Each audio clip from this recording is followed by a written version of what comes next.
report. Hanging at the fish report. Hanging at the fish report. Hanging at the fish report. For your latest news in high school sports, tune in to the fish report. Don't need no bed, don't need no pull when you tune in to the fish report. Hanging at the fish report. Hanging at the fish report. You got Craig and TK and Head D tuned in at the fish report. Coming to you live from Studio F in Russia, Ohio. It's the Fish Report Live Show with your hosts, Craig Fissinger and Ken Francis.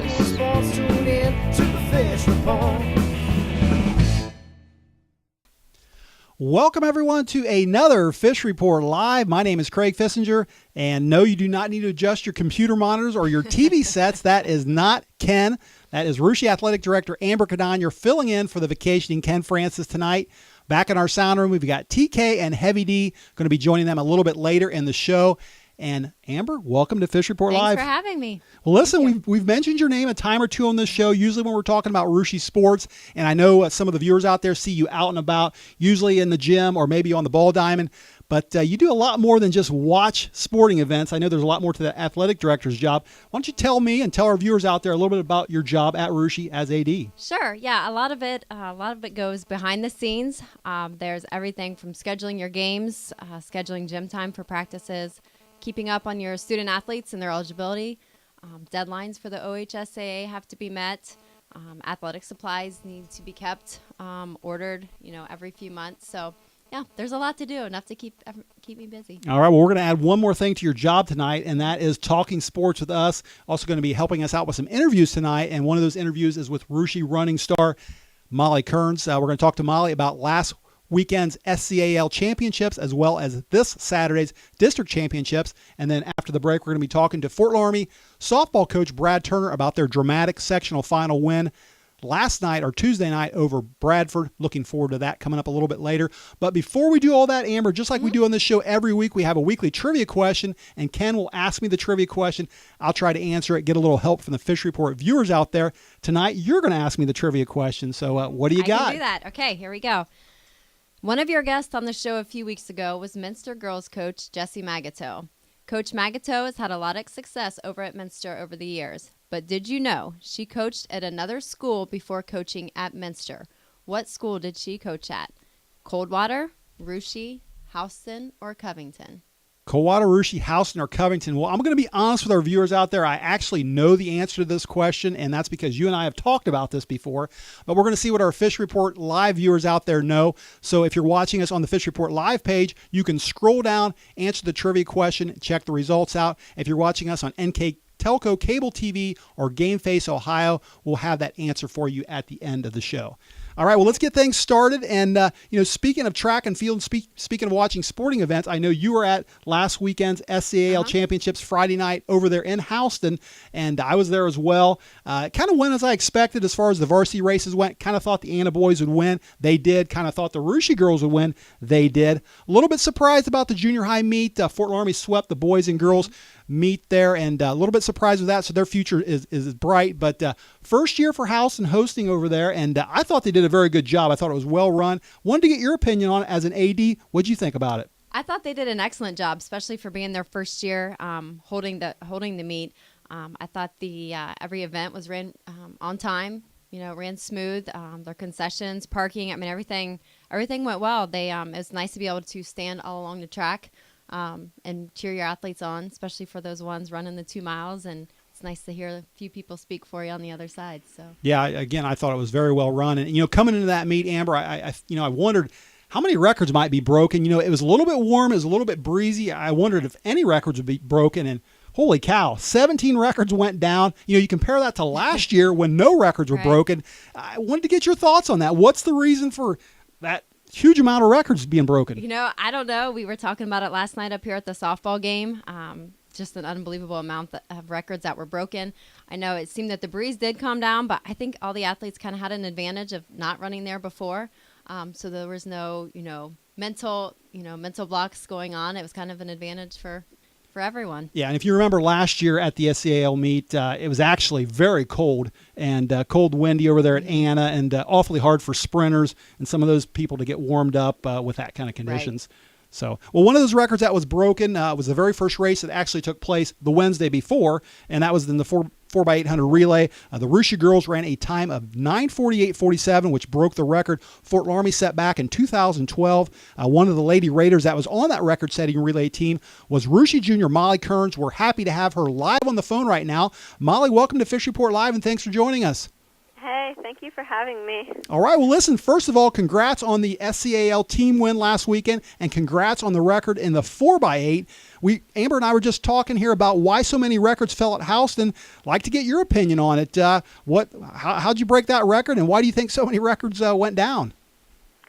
Well, when we ran 4x8 on the prelims day, the weather, I think, was a lot better than what it was on the finals, which helped us. And just right now, the league really has a lot of great runners in it right now, so I think the competition really helped everyone push themselves even farther.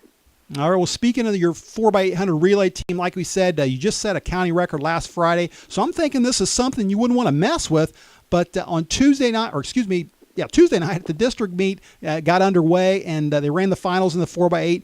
You weren't on that team. What's the logic behind that? Well, Lauren's planned on running the 4x8 all season, but to help her in the 400 and the 200, she did the 100-meter dash during the regular season. So Megan Frazier and I kind of substituted in the 4x8 so she could focus on that. Yeah, Lauren Heaton, certainly a fast runner, and probably could put her in about any event, and you would do well. But, Molly, what do you like about this team? I mean, I feel like you guys can win a district championship. How do you feel about it? Yeah, I definitely think we can. We have a lot of really strong runners that can definitely make it out of districts, too, and even out of regionals to state. And we just have a lot of fun, and we all work hard at the same time. And it's just a great group of girls to hang out with every day at practice. All right. Hi, Molly. This is Amber. You're scheduled to run both the 1600 and 3200. That's just about as hard as it gets. Do you prefer one race over the other, and why? I definitely prefer the 3200 because it's a longer distance, because I don't have a lot of speed, which some people know. I definitely feel more comfortable running the 3200 because even if you fall back a little bit at the beginning behind the lead pack, you still have time to make up ground and slowly make your way back up to the front. Great. And, with that being said, you're the 2 mile. You're also a cross-country runner at Russia. So a lot of the girls that you're competing against, you're very familiar with. Who are some of your top competitors? In the 3200, it's going to be a pretty great race. There's a lot of us who have already broken down into the 11s, so it'll be pretty fast. Emily Borchers, who's a teammate, will be in it. And then Chloe Fleur from Botkins, Anna Dunn from Covington, and Rachel Schmidtmeyer from Loramie. So that'll be a pretty great race. And then the 1600 before that, Emily and Chloe will also be in, and then Carly Shell from Covington and Rachel Bolesky from West Liberty-Salem will also be some competition. Boy, Molly, you just rattled off a lot of good runners in this district, so looking forward to that on Saturday. Now, I know running is pretty much a year-round sport for you. This past winter, you actually did a winter track training program, which included running at an indoor meetup in Tiffin. Let me ask, who was your coach, and how much did that help you for spring track? Kyle Bowman, who works at the Can't Stop Running store, kind of leaded the group, and we met up just twice a week, so it wasn't a huge commitment, and he basically just made up training logs for us to do, and so we mainly did distance runs with one workout a week on the track, and there was a lot of other great runners from our area that I ran with, which was like Devin Jester from Houston, Alex Schilling from Covington, Andy Mays and Isaiah Garber from Piqua. And we even had 2 junior high kids, which was Anna Fissinger from Russia and Ethan Knopf from Houston. And it helped me have some accountability this winter to keep training even when it was in the teens, to know I still had to go out and run. And it just helped me be in a lot better shape for the coming of the track season this year. Molly, with all that training, training over the winter and now, are injuries ever a concern for you? I mean, when does your body say enough's enough?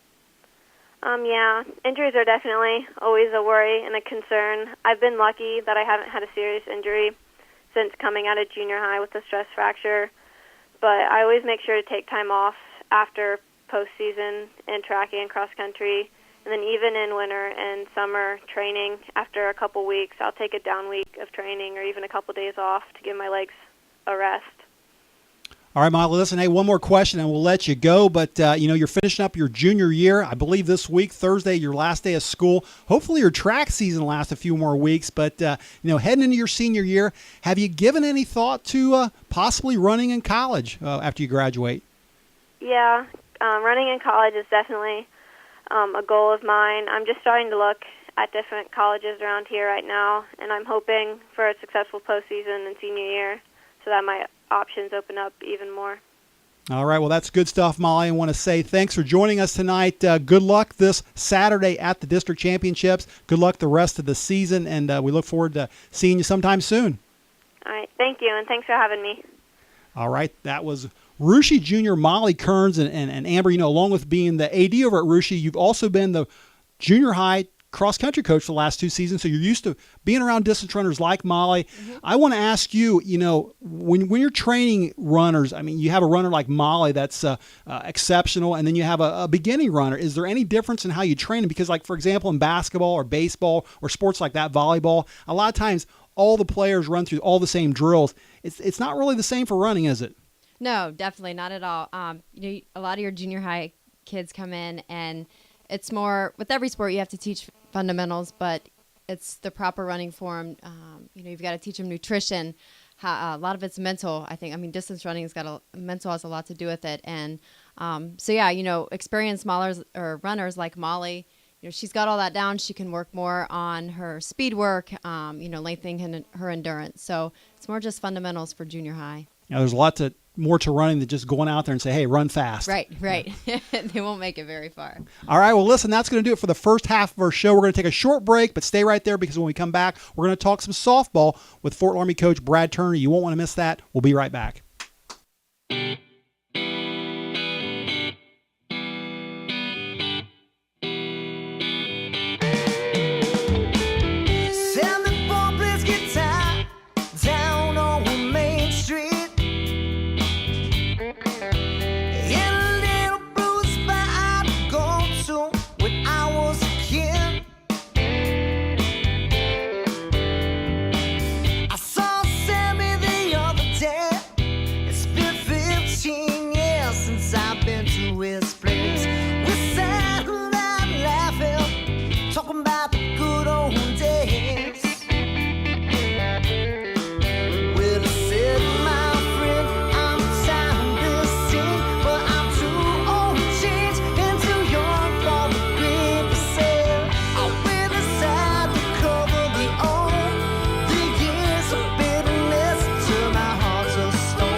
All right, welcome back to the second half of Fish Report Live. Before the break, we were talking some Russia track. Now we're going to talk a little softball. And this past Tuesday night, Amber, Russia hosted a softball game, a sectional final game between Fort Loramie and Bradford, and I believe it's the first sectional final game that Russia's ever hosted.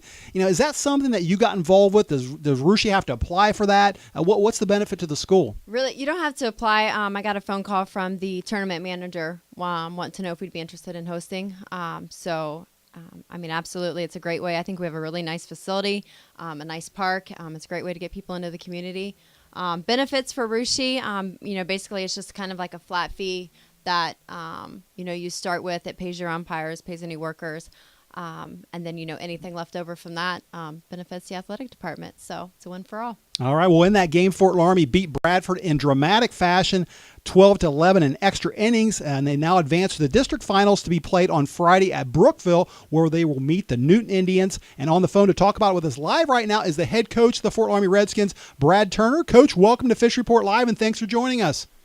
Hey, thanks a lot, Craig. Thanks for having me back. It's always good to talk with you. All right. Well, all I can say is, wow, what a game. I was there, and even I was excited. The two biggest moments in that game, Coach, had to be the 3-run homer that junior Kristen Ratterman hit to send it to extra innings, and then that walk-off single by senior Jericho Holdhouse. She hit that in the bottom of the 8th to win it. What were your emotions like in that game? I had some time to kind of digest that and think about it today, and as far as the emotions, just joy. Pure joy. As a coach, you get to know these players pretty well. You know their strengths, you know their weaknesses, and in the case of Kristen and Jerica, you get to know them over the course of a 3 or 4 year time period, and when your player gets to have an experience like that and create a lifelong memory, it's just an incredible feeling to be able to share that with your players, and just an incredible moment, and that was a lot of fun. Coach, I got to be honest with you. I was over there on the Fort Loramie line there, and you're down to your last strike there in the bottom of the 7th, and some of your fans were packing up their chairs. They weren't leaving, but they were packing up their chairs down to the last strike. She hits that home run, and I believe that was the first home run in her career. Is that correct? Yeah.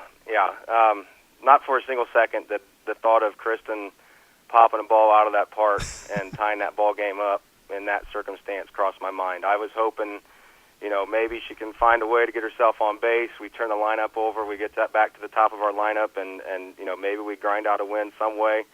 But she popped that out. That's her first career home run. She's hit some hard balls, don't get me wrong, but timing is everything, and she came through. All right, well, we had a few nice pictures on the Fish Report website today, catching her smiling after hitting that home run, getting a high five from her coach there, and all her teammates celebrating at home plate. Pretty neat stuff to see. Yeah, those were good. I really enjoyed you sharing those with us. All right, well, listen, you upped your record to 17-8 now. Up next on Friday, like we said, in Brookville, you have Newton for the district championship. They're led over there by the legendary coach Kirk Cadle in his final season before retirement. What concerns do you have going up against Coach Cadle and his Indians? Well, I think one thing you can count on from Newton is that you know their pitching's going to be strong. Coach Cadle, he is a pitching guru. So that's going to be a challenge for us, no doubt about that. And they're going to be very sound, offensively, defensively. They're going to be a good team. They're going to be a good, clean team. They are likely not going to make a whole lot of mistakes. So we're going to have to play a clean ball game too. And the fact that it is Coach Cadle's last season, I think there's no doubt that gives his girls, the Newton ball players, a little extra thing to play for.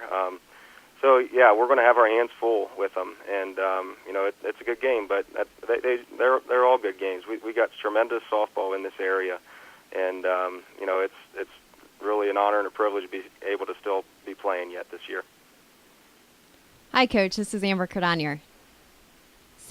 Hi. It seems like you've got a pretty nice 1-2 pitching combination with Kristen Ratterman and Megan Coppin. Is that what you envisioned at the start of this season?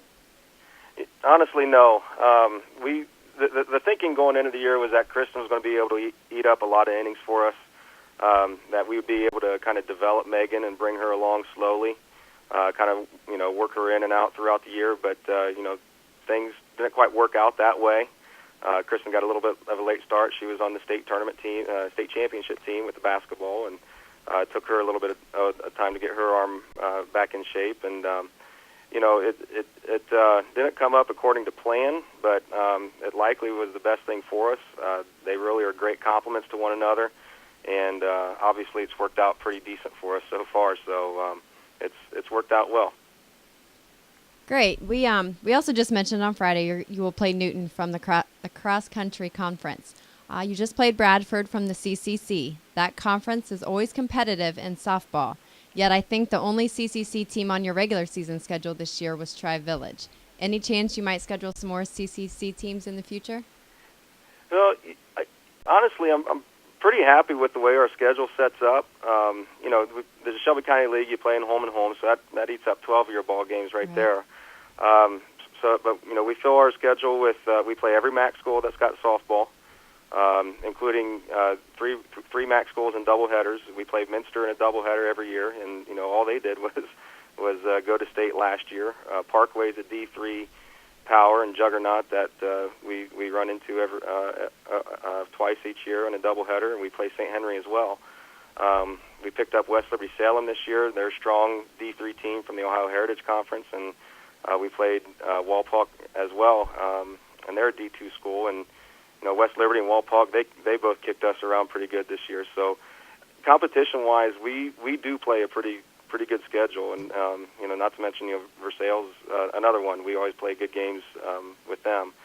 So I like the way our schedule is. If the opportunity came along to pick up another cross county conference team or two, that'd be great. But if you do that, we got to drop another team or two, and I don't necessarily know who that would be. So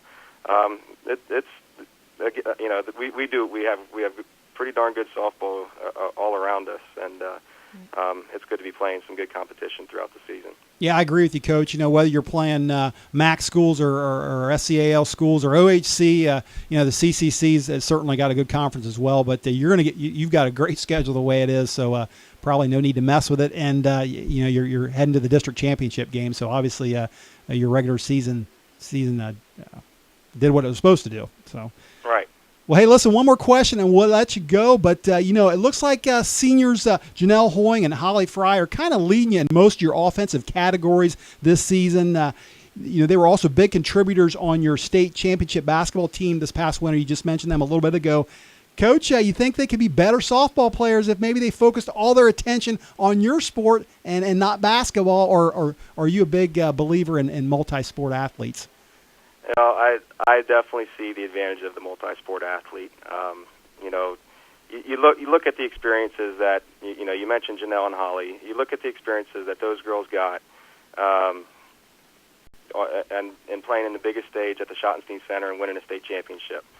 And not to forget what Janelle and along with Jericho Holthouse, she was a starter on the volleyball team, and what they did on the biggest stage at the Nutter Center, winning a state championship in volleyball. And what playing those other sports and having those experiences can do for a softball player is, I think that's as important, maybe even more important than the extra reps that they might get, the extra practices they might get, the extra games they might get if they were just focused on softball. So you can't simulate that experience. You can't try to act it out. I mean, they've been there, they've done that, and it's carried over for them, and it's been good having players like those in our program to help kind of lead the way.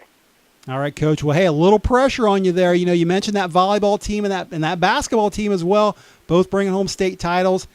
You're the last one left. You got one more to do before the school year's up. We'll take them one at a time. We'll see what happens.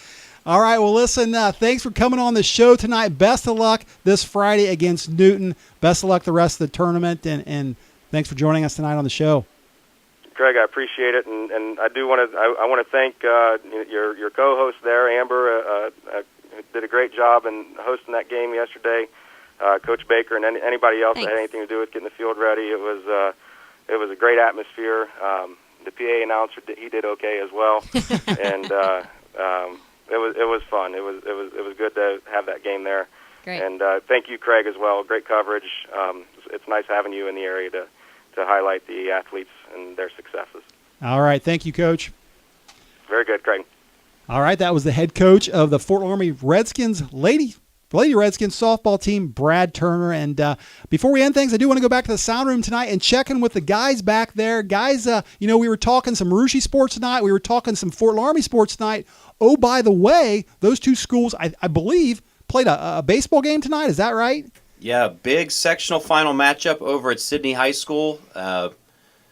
Raiders come out on top 2-0. Nolan Francis went the distance for the Raiders, 7 innings, 16 strikeouts. 16. No hitter.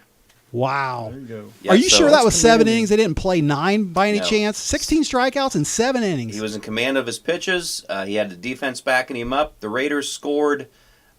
Played small ball tonight. They got runners on first, moved them over on bunts, and a couple clutch hits tonight with 2 outs. Got both runs in, and we go on to play Friday night against Newton. I believe that game is going to be at Piqua, Harmon Field. That's subject to change, though. All right. One of those big runs came from our guest last week, Zach Sherman, big RBI single there in the first, and I think maybe Jordan Garrity had an RBI double to account for both the Raiders' runs. So looking forward to watching them on Friday. And TK, I want to check in with you. Notice there was a couple of coaching hires this week in our viewing area. Yeah, well, there were, Craig. One for sure. I look at all my notes. So much is going on this week. Yep.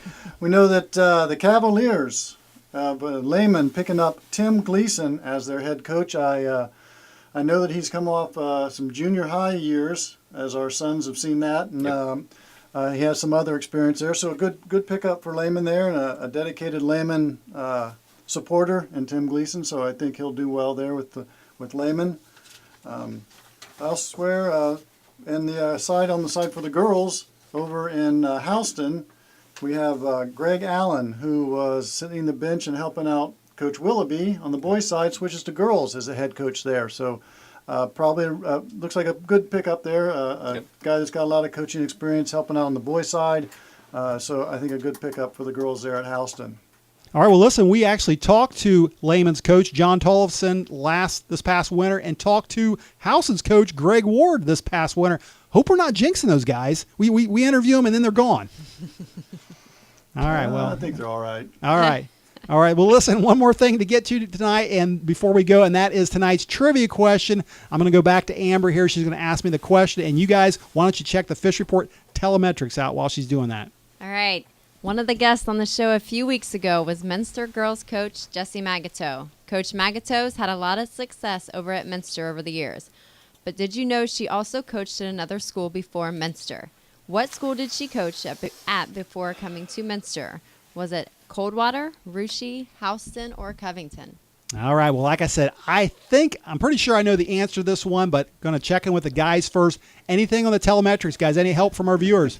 Well, I think we lost the satellite feed. Oh, So we're doing a hard boot, and we're going to have to fly solo on this. But I think before we went off the air, what was it, TK? It was 20? 200 for Coldwater and a couple for Russia. Okay, so I think we're almost back up here. Give us a second here. We're tapping in. well, I think the Fish Report viewers out There there we go. must be celebrating hard over at Cruisers, maybe, possibly, after the big victory tonight, because I think Coldwater and Russia, they're crazy. And I believe the answer to this one, again, we've talked about this before. I believe the answer is Houston. Is that right? It is Houston. Jessie Magato was at Houston. And you know that because she was actually your coach, wasn't she? She was the one who talked me into first run in cross country. So, yep, I give her all the credit for that. Too bad she didn't stay at Houston. I How they know, might that have all would've- them state titles over Would there. have been nice. All right, well, listen, that's going to do it for us tonight. Do want to say special thanks to our guest host here, Amber Cadanya, tonight. Thanks. Thank Also, you. special thanks to our guests, Molly Kearns from Russia and Coach Brad Turner from Fort Loramie. Ken should be back next week, hopefully, for our last Fish Report Live of the season. Of course, TK and Heavy D will be here, too. Until then, everyone, have a great rest of the week, and good night. Hanging at the Fish Report. Hanging at the Fish Report.